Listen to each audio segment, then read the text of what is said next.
Pasakėlės iš Rūsio. Niekaip negaliu atsisakyti šito šaukimo prieš savo laidos pradžią, nes jis man kol kas labai patinka. Taigi šiandien pasakėlė apie muzikantus ir dainininkus, kurie myli Putino režimą ir labai nori koncertuoti vakarų valstybėse. Atėjo tokia žinia, kad Latvijos valdžia atšaukė Kristinos Orbakaitės ir Goran Bregovič koncertus Latvijoje. Latvijos saugumas pateikė pažymą ir rekomendavo valdžiai taip pasielgti. Lietuvoje taip pat vyksta kalbos, vyksta svarstymai, ar leisti Kristinai Orbakaitei, kuri yra Lietuvos pilietė, koncertuoti Lietuvoje ar neleisti. Taigi klausimas yra įdomus ir vertas diskusijos. Taigi kokios galėtų būti priežastys? Kokias priežastys nurodė, pavyzdžiui, Latvijos saugumas? Mes jų nežinom pilnai, bet mes galim spėti.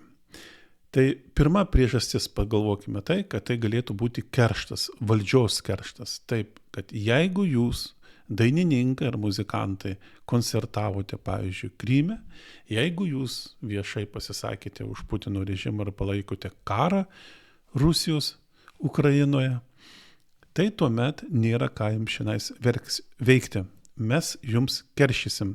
Jeigu jūs taip elgitės, mes jūsų atžvilgiu taip pat irgi elgsimės. Na, aš manau, kad šitas variantas elgesys Latvijos saugumo arba mūsų saugumo ar valdžios tai būtų nelabai tinkamas ir nepriimtinas. Kerštu vadovaujasi tik tai kvailiai, kaip patys suprantate, netgi santykiuose tarp atskirų žmonių.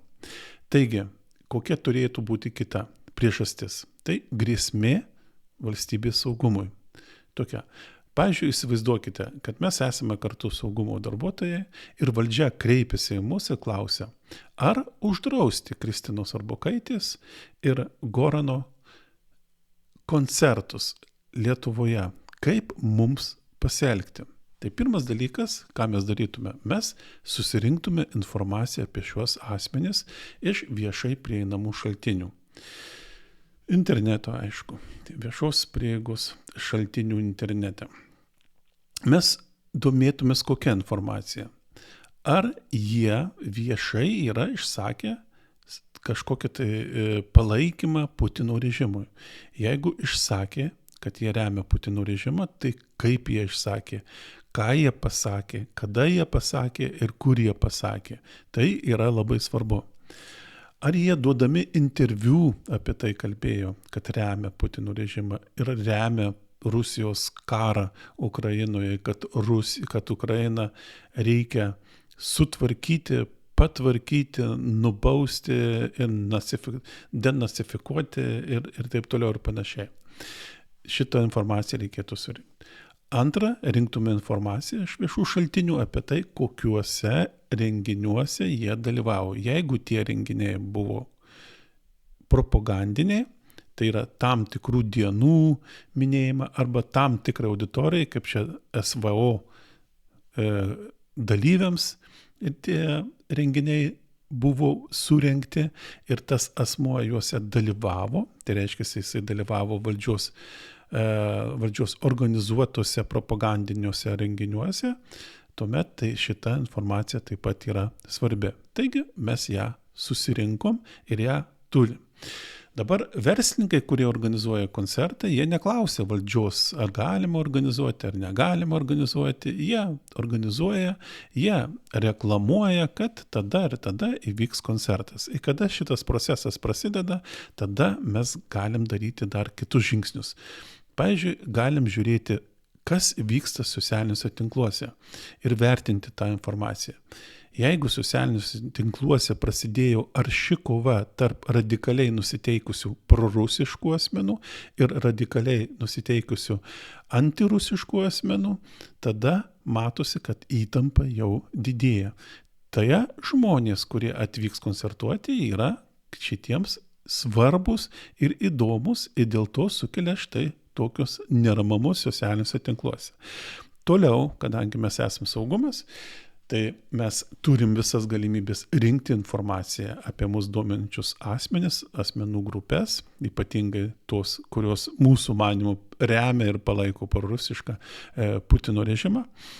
Tai mes sužinome ir gauname informaciją apie tai, kad vyksta diskusija tokia, kad koncertų metu reikia surengti provokaciją. Provokacijos tikslas yra toksai, kad parodyti, kad Ukraina yra netinkama šalis, kad ją nereikia remti, kad jie yra išsišokėliai, kad jie yra tenais nevykėliai, kad jie nesiskaito su priemonėm ir taip toliau ir panašiai. Taip parodyti pasauliu. Pavyzdžiui, galėtų būti toks paprastas dalykas, kad koncerto metu atsistoja keli žmonės, iškelia tenais Ukrainos vėliavą ir nutraukia, sugadina visiems nuotrauką, nutraukia koncertą, įvyksta konfliktas. Arba kitas dalykas tai, kad prie koncerto salėje arba laukiamosiose patalpose įvyksta muštynės tarp vienų asmenų ir kitų. Viskas, aišku, suorganizuota ir suplanuota iš anksto. Tačiau tam, kad pamatytų žurnalistai, kiti žmonės, kad pavyzdžiui, ukrainiečiai bando sustabdyti rusų žmonių, rusų tautybės žmonių linksminimuose renginį, kad pailsėtų jie taip toliau ir panašiai. Kad jie yra ukrainiečiai, negeriečiai, kad taip matytų. Be abejo, visa šitie dalykai, visas šitas incidentas, vienas ir kitas būtų nufilmuoti, nufotografuoti ir iš karto aprašyti Rusijos spaudoje. Rusijos propagandistai ją išnaudotų tam, kad sugadintų Lietuvos reputaciją, tam, kad įkaltų pleištą, pavyzdžiui, tarp Lietuvos ir Ukrainos, tam, kad sugadintų ukrainiečių, kurie gyvena Lietuvoje, reputaciją ir taip toliau ir panašiai. Taigi, mes tą matom, kad tai vyksta socialiniuose tinkluose. Taigi jau matom ir turim nemažai informacijos. Tada sprendžiam.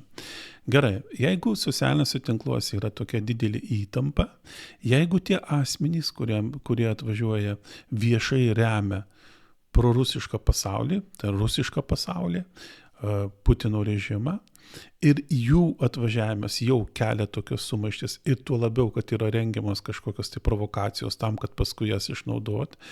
Rizikai, tai kokios yra rizikos, jeigu mes tą koncertą leisim, kad jis įvyktų? Rizikos yra labai paprastos. Per tą koncertą gali būti propaguojamas rusiškas pasaulis. Ir tai yra labai svarbu. Tai žmonėms sukelia emocijas, žmonėms sukelia tokį pasididžiavimą, tada jie labiau tenais ir įgauna daugiau ryžto, pradeda labiau veikti prieš, kaip jie sako, Europos Sąjungą, prieš NATO ir taip toliau ir panašiai. Kitas dalykas, kaip sakiau, tuos incidentus ištrimituotų per visą pasaulį Rusijos propagandistai. Ir tai nebūtų Lietuvai tinkamas dalykas, kadangi apdrabstyta purvais, jei reikėtų juos nusivalyti, o tai užimtų nemažai ir laiko, ir pinigų. Taigi, naudos iš to jokios nebus. Taigi, kągi daryti turint štai tokią informaciją? Kokią mes turim informaciją? Paimkime Kristiną Orbukaitę. Taip sakiau, Kristina Orbukaitė yra ne tik Rusijos, bet ir Lietuvos pilietė. Jinai dalyvavo Kryme ir jinai ten koncertavo. Jinai niekur viešai neišsakė to, kad jinai remia Putino režimą, kad jinai remia Putino vykdomą politiką, ar vidaus, ar užsienio politiką, niekur apie tai nekalbėjo. Jos aplinkos žmonės, tai yra jos mama Ala Pugačiova ir jos vyras Galkinas, tai yra tie, kurie atvirai kalba prieš Putino vykdomą politiką. Jie išvyko iš šalies, o Galkinas yra netgi apkaltintas, kaip sako, inoagentas paskelbtas. Jisai savo koncertuose viešai kritikuoja Putiną, viešai kritikuoja karą Ukrainoje ir visą jo vykdomą politiką. Taigi, dėl Kristinos Orbukaitės yra viskas aišku. Aš sakyčiau valdžiai taip, jokių problemų nėra tame, kad jinai galėtų koncertuoti čia Lietuvoje. Dabar dėl Goran Bregovič.